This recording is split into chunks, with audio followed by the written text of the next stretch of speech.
I think we're going to move a little bit into grief now.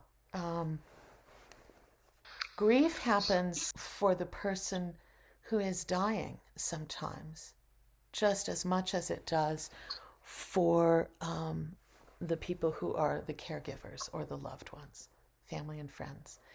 Um, because sometimes in the process of dying, we recognize, whether we have a long period of time to recognize or a very short period of time to recognize, um, we review our life and maybe we recognize things that we didn't accomplish that we wanted to, or we recognize things that we did that we wish we hadn't done, or maybe we are truly sorry for how certain things have turned out.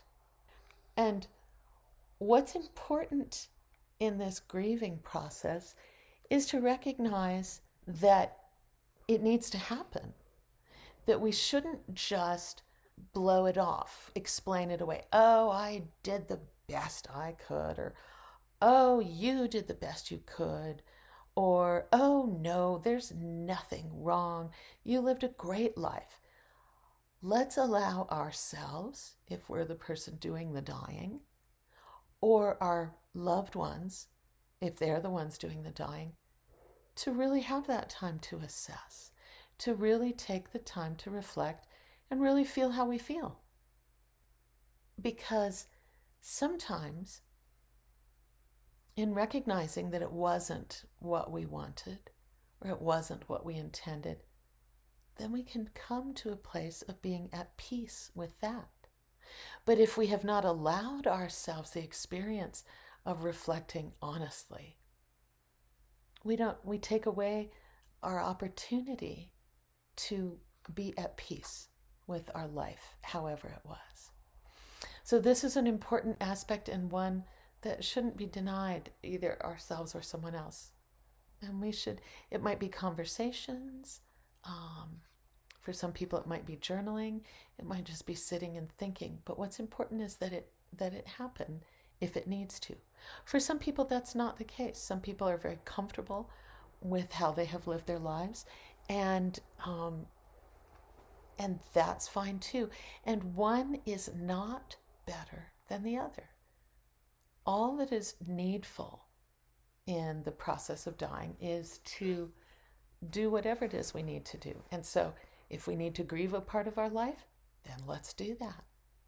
And let's feel that and talk about it and process it and experience it, or whatever we need to do with that. This also informs our soul, because this is another part of a peaceful death, is being at peace with our life as it was, at peace with our life as we lived it. And sometimes it might seem like, oh, I've done some really bad stuff, or I've had some really great disappointments. I can't find peace in that. And I would say that it is not that we can't find it, but maybe that we have not yet been able to find it, or have not yet allowed ourselves to reflect enough. Because sometimes when there's a part of our lives that's painful, it can be difficult to look back on it and really consider and reflect. But often, if we can allow ourselves to do that, that's where we find the peace. Because we might have a realization, or see it in a different light, or consider it in a way that we just had not thought of before.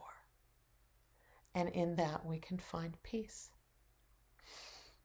And sometimes our only peace comes from just a complete and utter acceptance of things as they are and things as they were. And we just say, it was what it was. And I'm okay with that. I can accept that. And again, that brings our soul to a greater place of peace, which is really what we want as we move into death.